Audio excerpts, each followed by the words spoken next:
Heboh kabar dugaan perselingkuhan yang melibatkan nama Dennis Karyesta memang sudah menjadi kabar yang cukup mencengangkan beberapa waktu terakhir. Mengaku pernah menjadi selingkuhan dari seorang pria yang diduga suami seorang artis populer di tanah air. Kini, kabar terbaru pun kembali datang dari Dennis yang dikabarkan menderita penyakit HIV yang konon terjadi akibat dugaan perselingkuhannya itu. Lantas, bagaimanakah Dennis menjawab kabar tersebut? Benarkah Dennis geram dan juga murka karena namanya di media sosial disebut-sebut terjangkit virus HIV? Ya, pengakuan Dennis memang masih menjadi kabar yang simpang siur. Sama sekali tidak mendapatkan konfirmasi dari pihak yang dimention. Lalu, seperti apa tanggapan Dennis soal pengakuannya yang menghebohkan itu hingga membuat keluarga selebriti yang disebut dan dimaksud Dennis tersebut tidak senang dan melaporkannya kepada polisi. Lantas seperti apakah Dennis menjawab hal tersebut?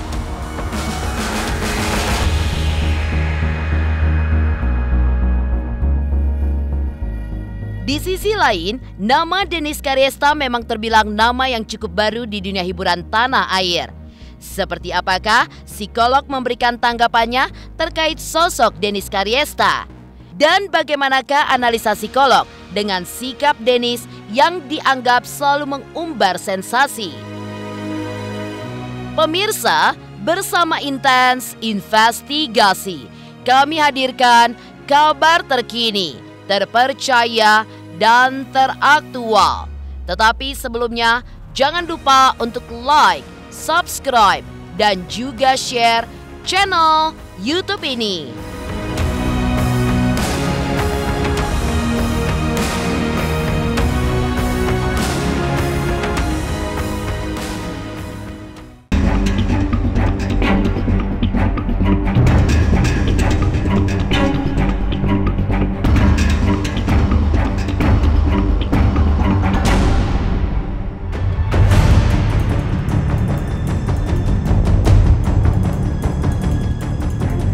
Kabar dugaan perselingkuhan yang melibatkan nama selebgram Dennis Karyesta memang sudah menjadi kabar yang cukup mencengangkan. Bagaimana tidak, mengaku pernah menjadi selingkuhan dari seorang pria yang diduga suami seorang artis populer di tanah air. Kini, kabar terbaru pun kembali datang dari Dennis yang dikabarkan menderita penyakit HIV yang konon terjadi akibat dugaan perselingkuhannya tersebut. Dan seperti inilah respon murka Dennis Karyesta ketika dihubungi oleh tim Intens Investigasi lewat sambungan video call kemarin yang mana dirinya sedang berada di Bali.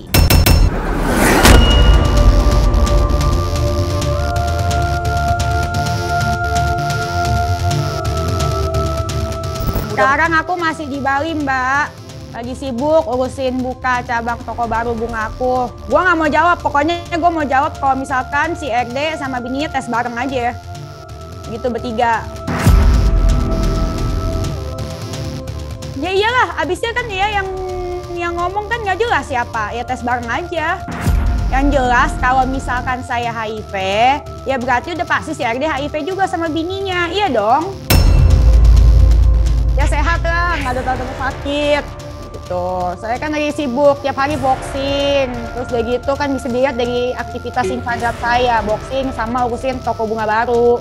Lagi cari-cari karyawan, Mbak. Ya, kabar jika Dennis terjangkit virus HIV memang mengejutkan banyak publik.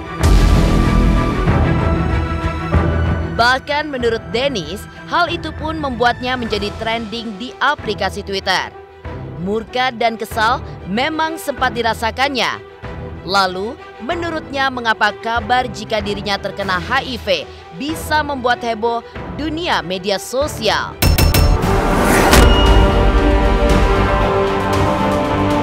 Ya yang jelas ya pasti ya akun-akun yang saya tidak kenal lah. Kemarin aja saya sempat trending 1 tuh di Twitter tuh. Nggak ada angin, nggak ada hujan, lagi jualan bunga, tiba-tiba trending 1. Dennis pembohong. Ya udah pastilah. CRD-nya kali. Kan RD kaya, duitnya nggak bisa habis. Hartanya kok 15 turunan kali, bukan 7 turunan. Nah, ya mungkin aja ya, bisa jadi. Kalau nggak siapa lagi? Emang Buzzer nggak bayar? Bayar nggak sih Buzzer? Bayar ya? Berapa puluh juta gitu ya. Mendingan ya kalau misalkan menurut Denis, saran dari Denis nih ya, kan sesuai dengan hidup kalian tuh yang pencitraan itu tuh ya. Mendingan kalian sumbangin duitnya daripada bayar Buzzer, mending sumbangin ke panti asuhan deh. Cocok banget tuh para pencitraannya. Terus begitu kan lebih beramal juga, kan lebih menghapus dosa juga.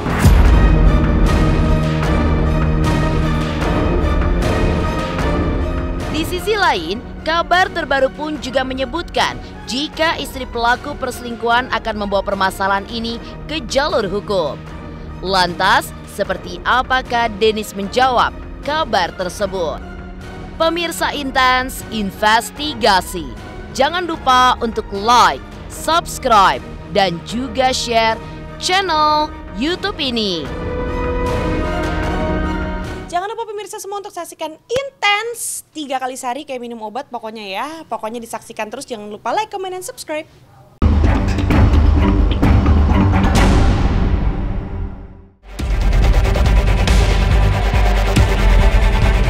Ya, hebohnya kabar terkait pengakuan Denis dengan seorang pria yang diduga suami seorang artis populer di tanah air memang belum jelas kebenarannya.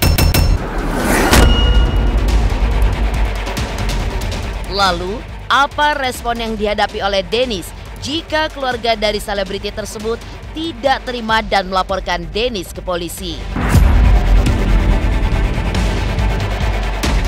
Oh siap, tapi ingat tuh laporan ini, perselingkuhan itu terjadi karena pelakunya 2 orang.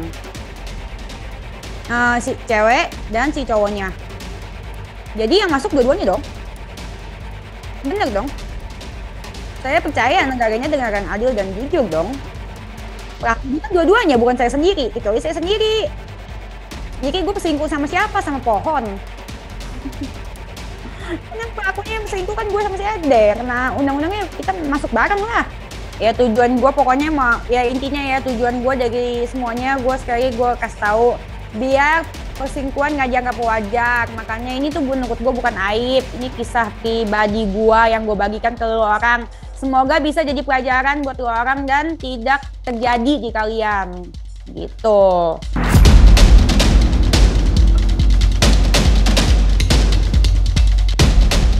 Meninggalkan kabar terkait Denis yang diduga berselingkuh dengan seorang pria, permasalahan lain yang cukup mencengangkan adalah di mana Denis kini pun berseteru dengan Uya Kuya. Sempat saling mendukung saat permasalahan Medina Zain, kini kabarnya Denis pun kembali berseteru dengan mantan rekannya itu. Lantas seperti apa Denis menuturkan awal kekesalannya dengan Uya Kuya? Enak aja gue senggol-senggol Uya. Si Uya tuh ya sejak si RD ke apartemennya, dia memang menurut gue main 2 kaki juga, sama aja tuh kayak Sunan, gak ada beda. Sana sini baik, bukan baik sih ya, jadi dia lebih tepatnya kayak apa ya, kayak berusaha meredam gitu. Pertamanya kan si Bulan telepon dia. Nah pas si Bulan telepon dia itu tuh masih ya cuman udah ngeredam gue gitu, udah jangan ini jangan itu, masih jadi kayak agak bela-belain si RD gitu. Nah terus setelah RD datang ke apartemen dia, gue nggak tahu deh, gue curiga tuh kayaknya si RD dikasih dispenser, si Uya dikasih dispenser atau mesin cuci atau TV, gue nggak ngerti. Pokoknya dia jadi berubah. Jadi belain si RD, katanya kasihan lah sama RD, kasihan lah sama bininya, kasihan lah sama anaknya, suruh gue minta maaf. Tadinya gue emang mau minta maaf tahu sama bininya, tapi kan setelah pikir-pikir, ngapain gue minta maaf sama bininya? Yang ada nanti bininya sama geng-gengnya itu jadi makin gede kepala.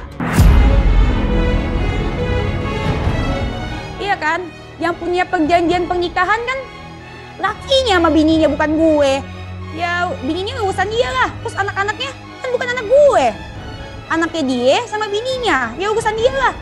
Terus dia gitu udah tau punya anak, udah tau punya bini, ngapain masih selingkuh? Udah konsekuensi dia.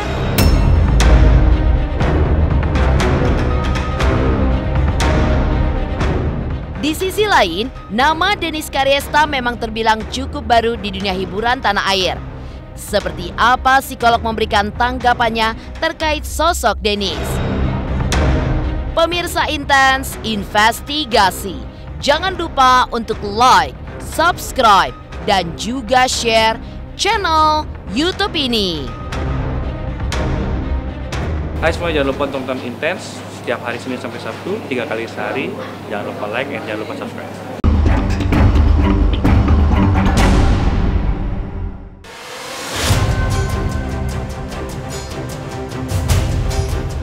Nama Dennis Karyesta memang terbilang nama yang cukup baru di dunia hiburan tanah air. Memulai karirnya dari aplikasi berbagi video, sepak terjang Dennis pun dimulai dari video-videonya yang kerap menunjukkan kemewahan. Namun di balik itu, banyak juga di antara warganet yang menilai jika sosok Dennis sensasional karena kerap bermasalah dengan berbagai selebriti di tanah air. Lantas, seperti apakah psikolog memberikan tanggapannya terkait sosok Dennis? Dan benarkah apa yang dilakukannya hanya didasarkan pada keinginan untuk mendapatkan pengakuan? Kalau kita ngomongin tentang masalah personal gitu ya, sesungguhnya hak setiap orang untuk bisa atau bersedia menyampaikan sisi personalnya ke orang lain, termasuk ke publik. Dalam batasan-batasan yang wajar itu bisa diterima.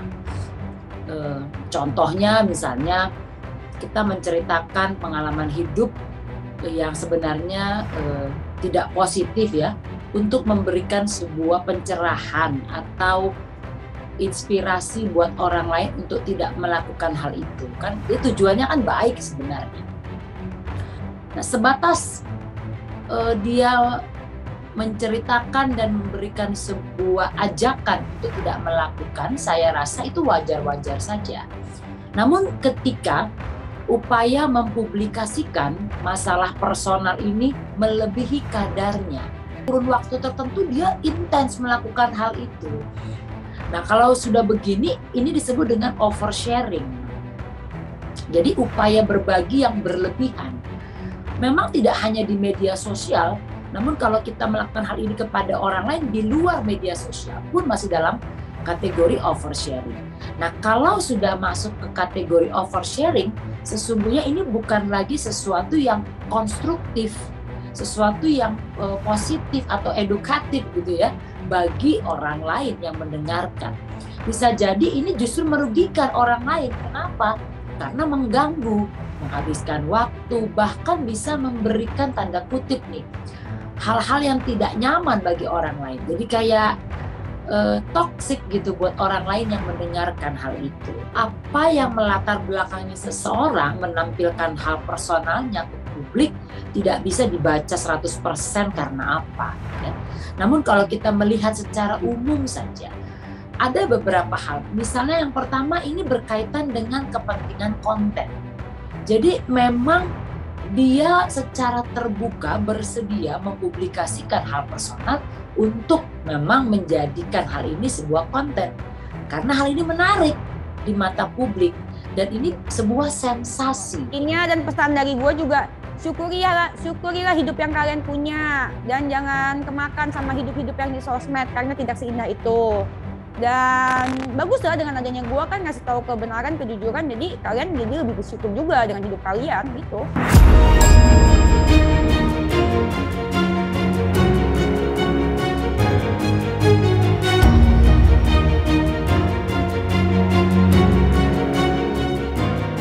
Demikian pemirsa, kabar terkini, terpercaya, dan teraktual yang kami hadirkan hari ini. Saksikan terus Intens Investigasi setiap hari Senin sampai dengan Sabtu, tayang 3 kali sehari, yaitu pada siang, sore, dan juga malam hanya di YouTube channel. Dan pastikan jangan lupa untuk like, subscribe, dan juga share channel Intens Investigasi.